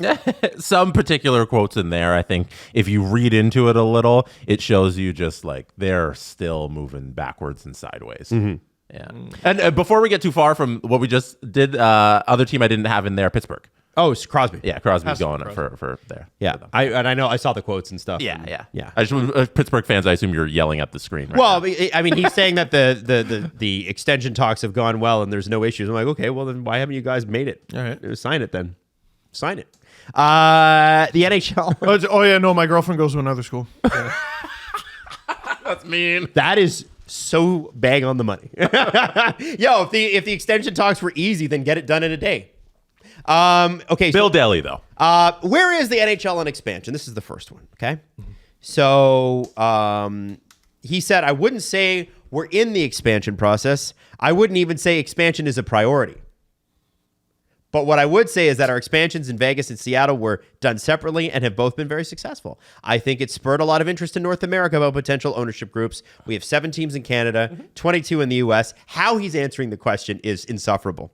We have 3 teams in the New York market, 2 in the L.A. market. So that means... Wait, are you serious? We're at 22 U.S. markets when other professional sports leagues are basically 30 or 31. So that means there's market availability, which I think helps. That is what I've been saying, by the way. There's going to be 36 NHL teams. Y'all think I'm crazy. Now, what he did say is skill development and hockey development throughout the world, not just North America, has increased to a point where I think we have plenty of players where the NHL wouldn't be diluted in talent. And I agree with him on that, too. You look at the emergence of teams like, Team Germany and the U18s and some of the other ones. He said Denmark. And so I don't think we have the kind of talent delusion ceiling either, at least imminently. So what he said was, we're not in the process, but people are interested. Okay. And he thinks they have the talent. That's right. Good stuff. You could have said that in fewer words, Very but new. fine. Yeah. This is a little like reading a Lou Lamoriello interview where I was thinking that. says a bunch of stuff. Yeah. You don't take any steps forward. Besides potentially going back to Atlanta, this is Russo. There's a lot of belief that you'll go back to Arizona. How does the auction for land to build a potential new arena being canceled slow things down? Is there a plan to build a new arena? So we went from a neutral topic to one that I think, I'm getting up. No. That's over now. Yeah, no, it's done. It's over. You They're can out. leave that. The war's over, Steve. We won. Fine. The Canadian media won. That's right. Because we were fighting the war. We finally bullied Arizona out of their hockey. We wanted them to leave all these years. My boot feels so comfortable on the neck of the little guy. The one thing as a member of the Canadian media. Boo! 400 million of them, 40 million of us. You can see why we're on top. Yeah. Boo! I don't think it slows down potential expansion process because I think the process is kind of the same as when Alex Borrello would have had to deal with anyway. He said, having said that, it is a gating factor to going back to the market until we have definitive plans, which I think Stevie would like, and progress. So they need to be building a state-of-the-art arena because right now that market doesn't have one that can house a hockey team. Whether that involves a renovation of an existing arena, Suns. I suppose that's always possible. I would say if you're writing on a kind of clean slate, you'd love to have a hockey-specific arena that's designed for hockey or is predominantly hockey. So we'll see how that plays out. Look, Gary Bettman and I like to joke that we spent 20 years trying to preserve hockey in Arizona. Do they like to joke about it? I don't believe I don't think so. And ultimately, we were unsuccessful with this iteration. Doesn't mean the next one won't be successful. Good stuff. Thumbs up. Sure. That's what you should be saying. You want hockey back in Arizona once they get an arena. It's going to happen. Cool. We all want hockey back in Arizona. We just didn't like the ownership groups. We didn't like the Barroway group. We didn't like the Morello group. You playing in a college campus, it wasn't cool. Yeah. Is that fair? That's fair. This Now we get to spicy. Oh, Adam's eyebrows. Jesse, you have the quote up in front of you?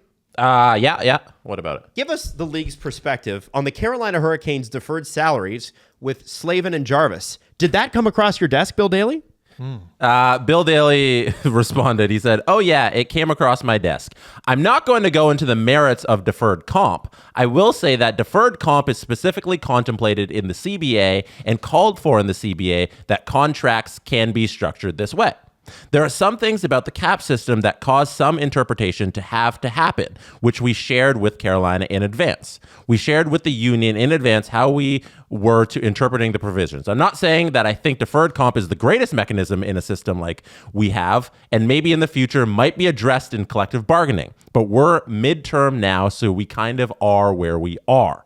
And then Russo asked, the league doesn't love the idea? And he says, yeah, it throws out of whack some of the other checks and balances we have in the CBA, which forces interpretations in terms of how we allow it and what's permissible and what's not permissible. The original deferred comp rules were developed in a non-cap world as opposed to in the cap world, so they kind of were inherited. And so they probably need adjustment on some basis going forward. No, that answer sucks ass. So Bill Daly there is being asked, does the league like when teams exercise a right to them within the CBA and GMs get creative and defer this compensation? Yeah, and it ain't Don Waddell. And it's the new guy, and it's Eric Tulsky, and it's free reign to talk shit. And there we have the mouthpiece for the entire league and how they are feeling, saying no. We don't like this creative thing that happened this summer that got a whole bunch of people talking about it. It was like must listen to the CJ show the day after that happened. He came on, he explained it to everybody. It was fascinating stuff. And the NHL sat there and were like, no, we don't like this. We want GMs to work within our structure. Reminder, the Carolina Hurricanes just hired Tyler Dellow, who's the guy who broke that whole email controversy with the NHL, and the likes of, I believe Bill Daly was involved, and Colin Campbell. Rigging hockey. Mm-hmm. And he goes on to, because he's asked, like, is it going to be cap circumvention? And he goes on to say, yeah, that's a long-term big picture fear, I suppose. So he's directly saying that even though this is allowed in the CBA, the NHL head offices might look at this as GMs exercising cap circumvention and breaking the rules. What I find funny ridiculous. about this is that the whole argument of we need to protect small market teams falls apart when he says that. Because the whole thing that you've been sold, which is bullshit, by the way, about this salary cap and why it's so hard is that, well, we got to protect the small market teams. I see people in my DMs going, you're an idiot. I can't believe you don't take the NHL at its word on this. When do I take the NHL at its word on anything?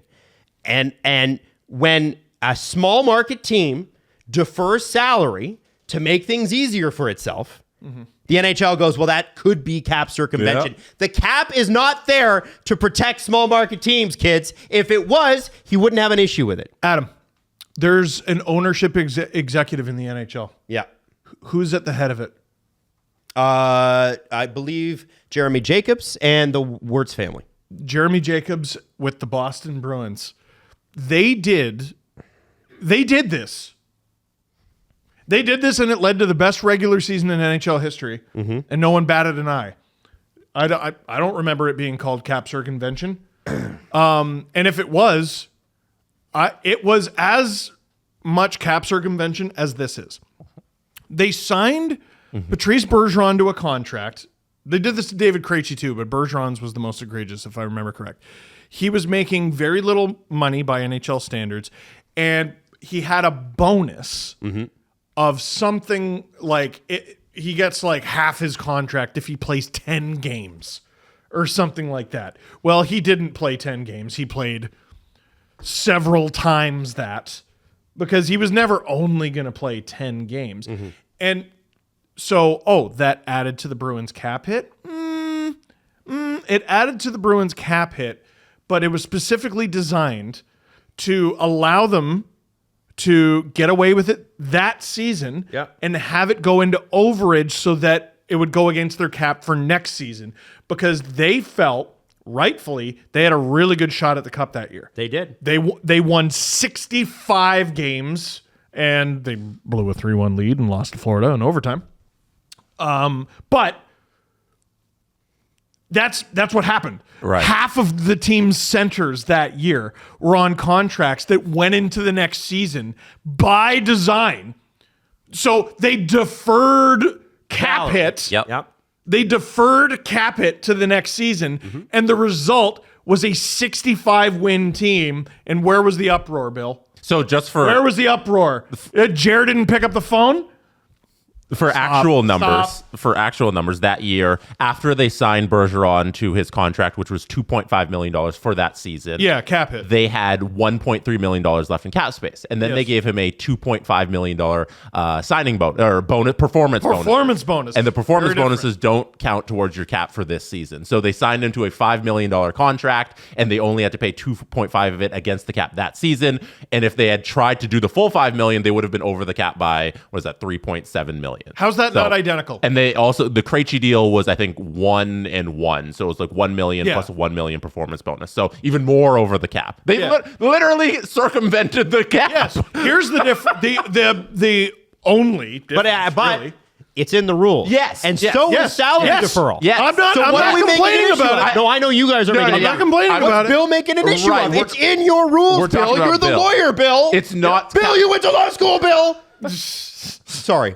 No, it's within the rules. Like, it's not like I'm saying cap circumvention. Like, it's literally, but it's legal cap circumvention. Yes. Which so is the deferring of the salary. So the fact that the NHL is sitting there right now being like, we don't like this.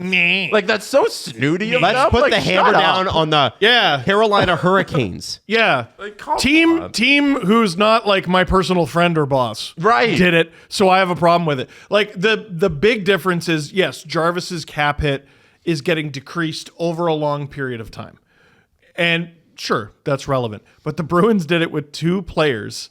And it's not just that they did it. The Oilers did it too. They did it. I know. Oh, I know. Oh, just wait.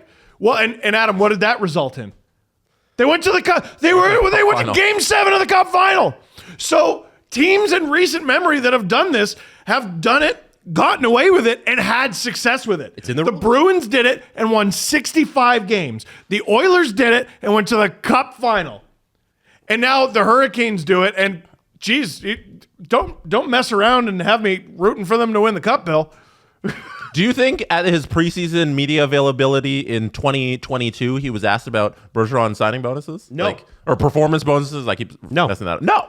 because But- it's very clearly in the rules and everybody knew about it. Nobody knew about salary deferral. Yeah, now we get this obscure thing in the CBA, Yeah. and he's like, well, that's a holdover from we don't have the cap, and now we do have a cap, so we got to fix that. Then take it out. Come Bill. on. Take it out in the CBA negotiations in 2020. So Bill. that's their end goal here, is to negotiate that out of the CBA. Right. Which Well- is, come on. I also Jeremy Jacobs calmly explained why it's not a problem to me. So it's not a problem. Stop. I loved that conversation. So It's the same thing. they talked about neck guards, and the AHL has mandated them. And basically, Bill says a bunch of stuff. He said, doing we it or did not, propose a mandatory rule, but we clearly understand where the union is coming from and some of the difficulties they have with it, what it constitutes. It's a process. And then so the direct question is asked, if an AHL player is called up, can they take off their neck guard? The answer is yes. Yeah, makes sense. And listen, man, whatever. That's your prerogative, whatever. That's Yeah. the union's prerogative, whatever. I guess the good news to be gleaned, not from Bill's quotes at all, rarely is, but the good news is last year a bunch of players of their own volition were just like, I'm gonna wear one. Yeah, there you go. Good. Yeah. On the upcoming CBA talks, now only 2 seasons away, kids. Certainly there are things we don't agree on, and there are things that we're going to want to revisit in the next CBA negotiations, and they're going to resist, and probably vice versa. Like teams. It's always good to start off a negotiation with, you know what, we disagree on a lot of stuff. Well, I think yeah. He said, but I don't see any of the contentiousness I've seen in the past, Right. particularly heading Okay. into 04-05 and 12-13. Yeah. There's Bill cooking with oil. I think we all had strong headwinds going into those. This one is my favorite, though. Jesse, I will read the question. Read the first sentence and the first sentence only. Okay. I'm Michael Russo. Jesse is bald guy. We Bill haven't Daly. signed the final documents. Oh, sorry. Full steam ahead on the 2026 Olympics? Oh no. Jesse? I'm just looking for where that quote no. is. Full steam. Oh, okay. No. Go ahead. Do it Full again. steam ahead on the 2026 Olympics? We haven't signed the final documents, but we're supposed to get together with the IOC and the IIHF around our Global Series games. Oh, okay. He said, certainly from the NHL's perspective, I don't see any real gating, it's his new word, gating issues from finalizing those documents. There may be more significant issues on the player side, but I'll let them address that. And Russo had a good note on there on what Okay. actually is the holdup. So he said, speaking on a condition of anonymity, somebody in the NHLPA said the outstanding issue is travel and accommodations, but that should be rectified October 4th and 5th at the Global Games in Prague. Prague. Oh, okay. Adam, you got me worried there. Yeah. You got me worried. I thought they were taking it away. What does the World Cup calendar look like after the Four Nations? Who's the cheeky Pete who asked that one? We're 100% committed to doing it in the February time period. So, in part, that's why we're doing the Four Nations Cup the way we're doing it. We have wanted to get the leagues and the European clubs and federations early to let them know that we're focused on and committed to doing it. There continue to be some organizations in Europe who are resisting it, but I think at the end of the day, we have enough time to make it happen. I think most players who play in Europe would be good enough to make a World Cup team, and would be good enough to make a World Cup team, will have the ability to individually protect themselves contractually and be able to participate. Because the idea here is, let's say I play for Modo, and I go play for Sweden because they can't fill out a team with NHLers, although they probably could, and I get a knee injury. The club that holds my contract could void my deal currently. So he said we're going to have the 26 Olympics, the 28 World Cup, the 30 Olympics, the 32 World Cup. Which is pretty cool. Great. Which is how it always should have been the last decade of hockey. Fuck yeah. Best on best every 2 years. Our cup runneth over. How many teams? Thank God. How many teams? They say traditionally they've had 8 teams, and they'll have a qualifying tournament for the 2 final of the 8 teams. Much like we saw this summer where Latvia and I think Denmark got in. So Denmark got into the Olympics. It was a big deal. Yeah, Denmark did. So they talk a little bit about Russia. But really, I don't really care too much about that. What I want to talk about is Ovechkin. Yeah, because the Russia stuff's the same. It's Same. not up to the NHL. It's up to the IOC. Yeah. And the NHL will just follow the lead on the IOC's mandate for if Russia's team sports will be allowed. Yeah, so we'll see. Ovechkin is 42. This is a question. Ovechkin is 42 goals from passing Wayne Gretzky for the all-time goals mark. What does it mean for the league to have a Russian player potentially have this happen this year? He said it's on the top of our list in terms of potential events that we want to promote and make sure doesn't slip under the radar screen. And some people have kind of suggested that because Alex is Russian, that somehow should be marginalized in some way. We couldn't disagree more with that. He's been a terrific ambassador for our game for 20 years now, and his enthusiasm for the game and passion for the game is infectious. He's done a lot to lift the tide for the league and for the players during that tenure. Okay. We agree with Bill Daly. I mean, I think it sucks and is shitty that Ovechkin's Instagram profile pic is him with Putin. But you might warring murderous dictator. I think it yeah, sucks. it sucks. But if your family was over there, you might be worried too. And I don't know. We've had this conversation many times over the years. Yeah. It's impossible to know. Still no revealing injuries despite the uptick in gambling. Because obviously in football, basketball stuff, they have to reveal that stuff because there's a lot of money on the line. And the NHL is officially partnered with gambling companies. I don't think it'll change, certainly in the near future. We've received no pushback at all from any of the sportsbook entities on our current injury reporting practices. Our general managers are very vested in the current state of affairs. So from my perspective, no reason to change the rule.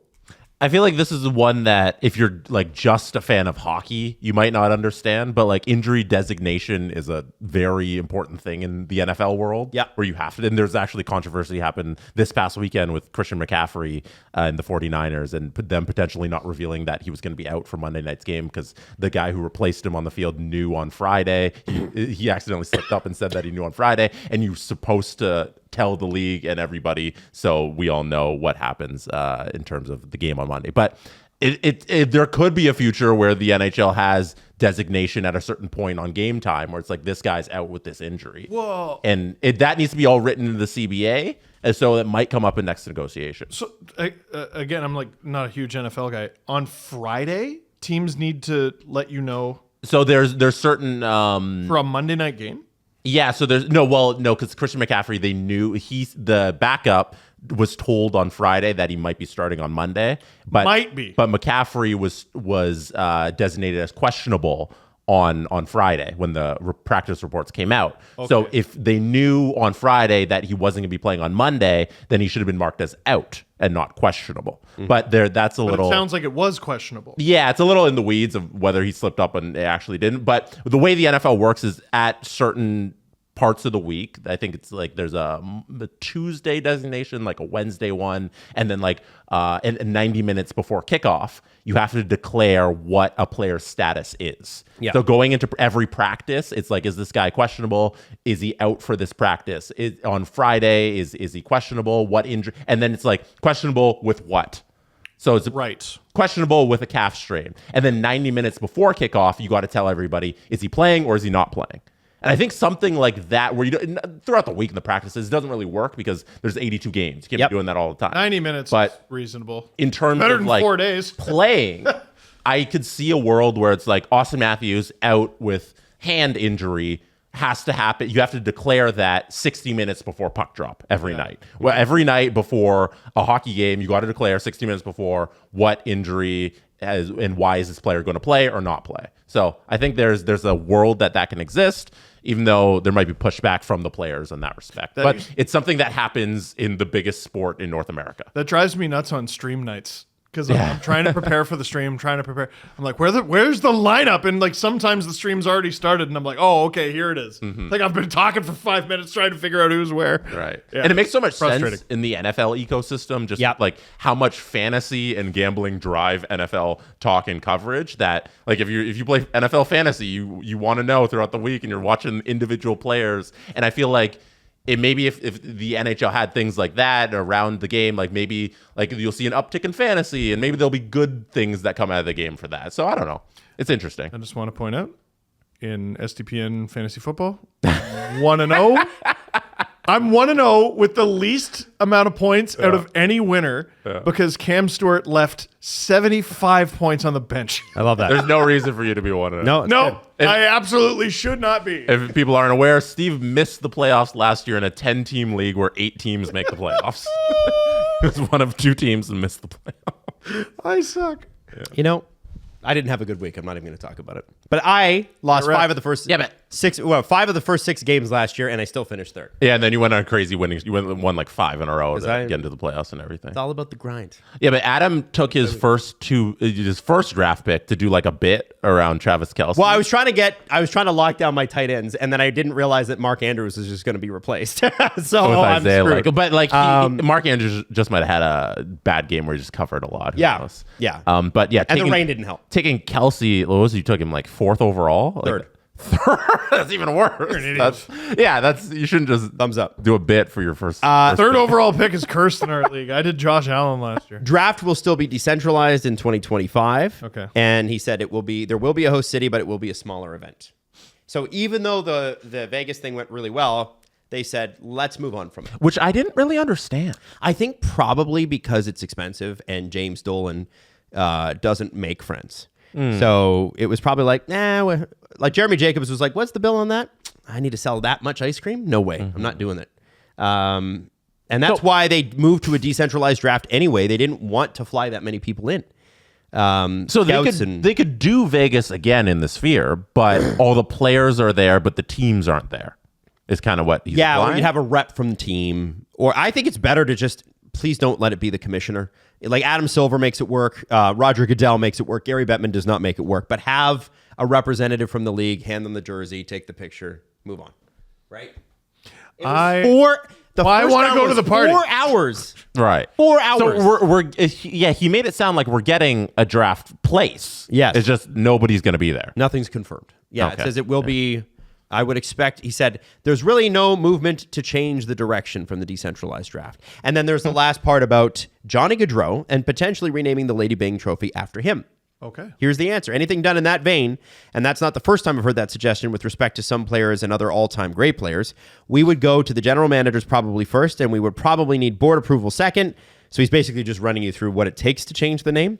I don't think any of those ideas have been raised from time to time. I would say they've been kicked around from time to time, never really gained a whole lot of traction. So I wouldn't want to handicap what the prospects of the change of a trophy's name would look like.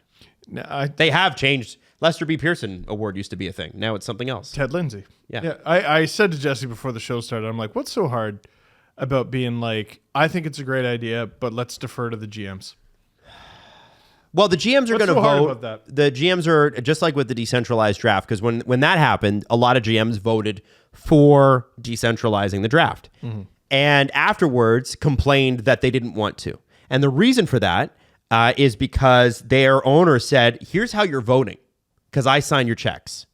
And so the owners, what the GMs are just a proxy. Right? So, we'll ask the GMs. No, instead of just saying we're ask the owners. But this is different. It's easier to put it on the GMs because then the owners don't look bad. The owners don't care what an award's called. 100%. I got it. Yeah, I also think the owners would probably tell the GMs how to vote in certain cases on this as well. Also, there's just no money involved other than the cost of making a trophy different. Yeah.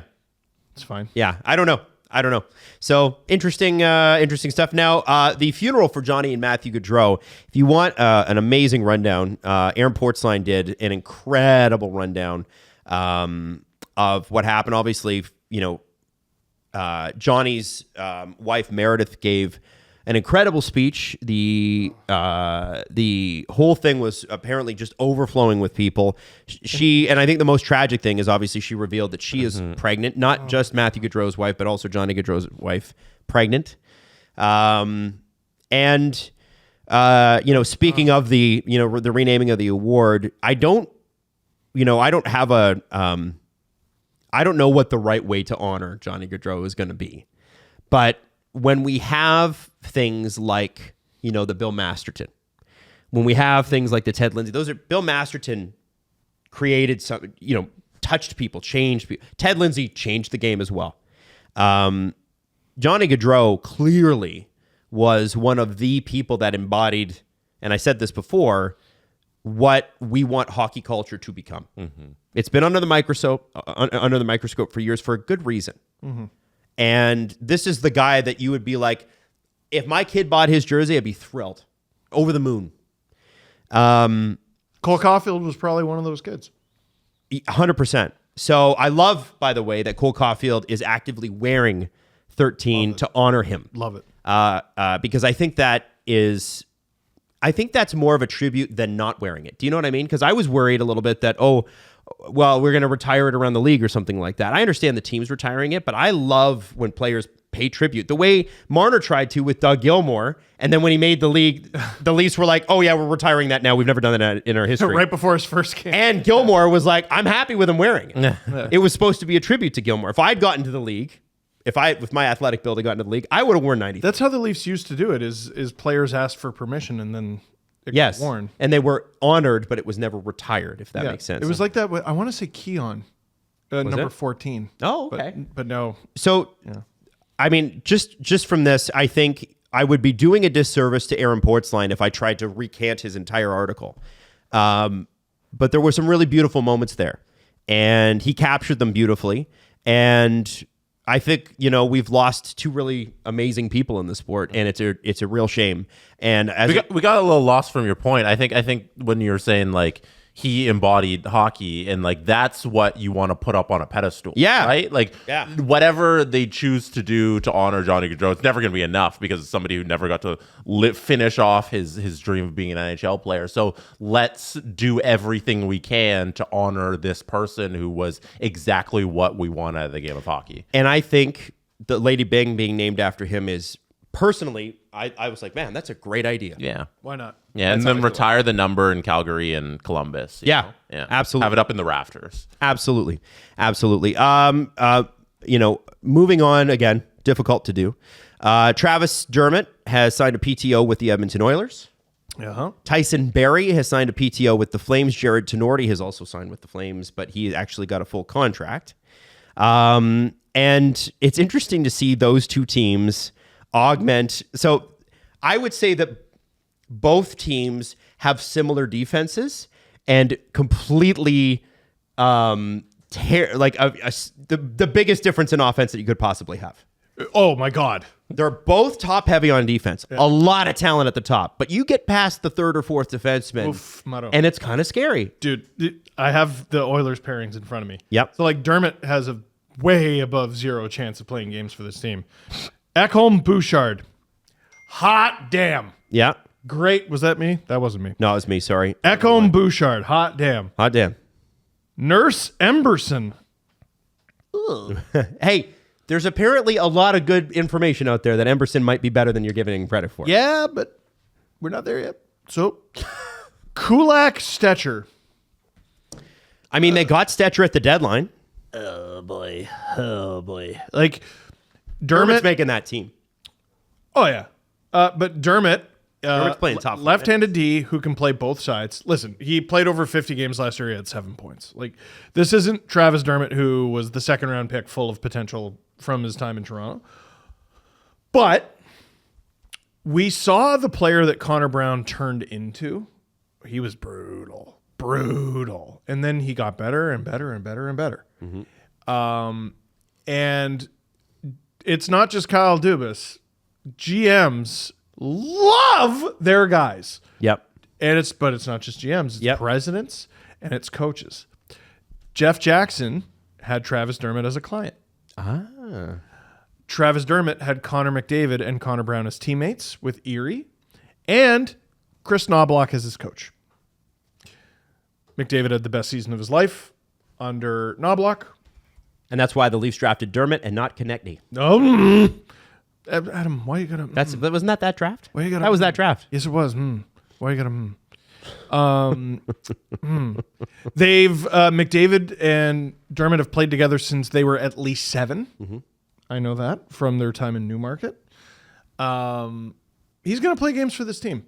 Is he going to be able to rekindle that potential that he had? I don't know, but I think he's going to be good enough to play games and play well for this team. I have a suggestion, and it just popped into my head, gentlemen. Were I Stan Bowman and Jeff Jackson? Gratefully, I'm not.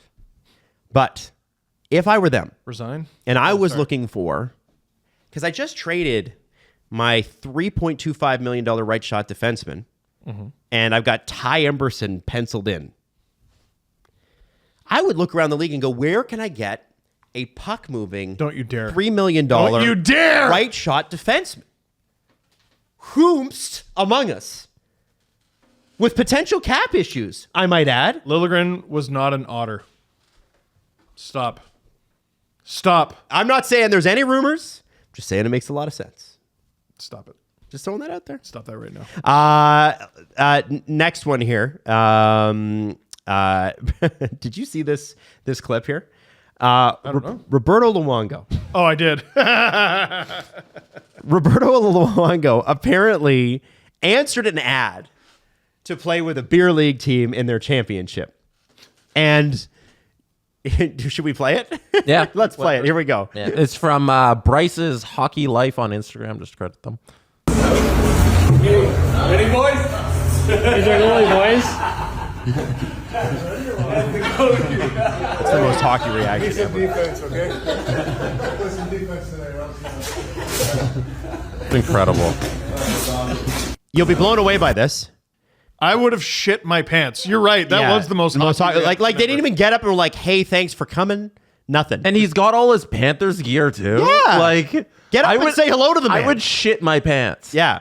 Anyway, Oh, and he's wearing the C. He's got the C on his pad from his Yeah. when he was captain. Vancouver. I forgot that ever happened. So I want to throw this out there. Roberto Luongo won them the championship. Woo! And there's a lot of people online who are going, "That's cool, but should it count?" Nah, he surrendered 2 goals. No, like they were gonna pick up a goalie anyways. Like they didn't have a goalie, so Should yeah, it count? The Because beer that's league- a little unfair. The beer league should write into their CBA that you're not allowed to have future Hall of Famers. No, current Hall of Famers. My bad. Excuse me. You shouldn't have Disrespectful. members of the Hockey Hall of Fame on your beer league team. They didn't write that. No, it 100% counts because they needed a goalie. What if the other guy they brought in was like, oh, I played AAA at some level and he was also really good. Yeah. You know, like That's- so. well, yeah, it counts. We Shut up. we got Oh yeah, I bet he was trying 100%. But do they get a ring if they get fired? That's the real question. If they Jesse? get fired, do they get a ring? That's a real good question. You know, we'll have to look into that. Now, I want to say one quick thing here, because I have a question for you guys. Maybe I save this for the press conference because I have a question. No, just go ahead. We won't have time for it. We don't have time for so this is my question. So I said that I couldn't, I haven't found a hockey league to join for fantasy. Sure. I had two people reach out. Somebody named Scott and somebody named Nick. Separately from different leagues. We can just make one. Invite me into their leagues. Oh, fun. And I have said yes to both of them. So I'm going to join their fantasy leagues. But my question is, do you think I should live stream their fantasy drafts on the YouTube channel and basically crowdfund my choices? Oh. Because what I was thinking is, like, we can go through this together and hopefully pick an all-star team. Because clearly I didn't do very well with my NFL draft. I've never really done a hockey fantasy. It's been like 5 years since I've done one. Would that make compelling content? I'm going to make Does it deserve to interesting-o-meter? I'm going to make so many burners and give you the worst suggestions. You gave me some terrible suggestions, and we did it at my house the last time. You're like, pick Eric Gustafson. He's going to go off. It's crazy. And he didn't. What do you think, guys? I think that's a fantastic idea. Okay. Jesse? Yeah, I think you're going to have a lot of fun. Will it be deserved to interesting-o-meter enough to make it to the YouTube channel? Probably. Probably. Oh, Jesse's giving this a light, too. I can tell. I think anything you stream will be fun. Like, I don't think it has to be anything. I think whatever you're streaming, it'll be fun because it's fun content. People tune in for that. Well, you know what? Maybe I'm just thinking about doing that. Because the streams are coming back this year. Not just for me, but for him, too. What? Yeah. Did you know that? Jesse, you can hit the extra. We'll just leave him on that. By the way, Corson Clubhouse, get your tickets. St. Catherine's, it's not a Friday, it's a Saturday. Hey! Don't let anyone tell you it's a Friday. 'Cause that Also- person would be stupid. Raising money for Easter Seals. Idiots. Stupid person. Raising money for Easter Seals. There's a link for my team down in the description. If you make a donation to anyone on the team, you're eligible for Leafs tickets. The Steve Dangle Podcast. Follow the guys on Twitter at Steve_Dangle, at Adam WYLDE, and at Jesse Blake. Connection complete.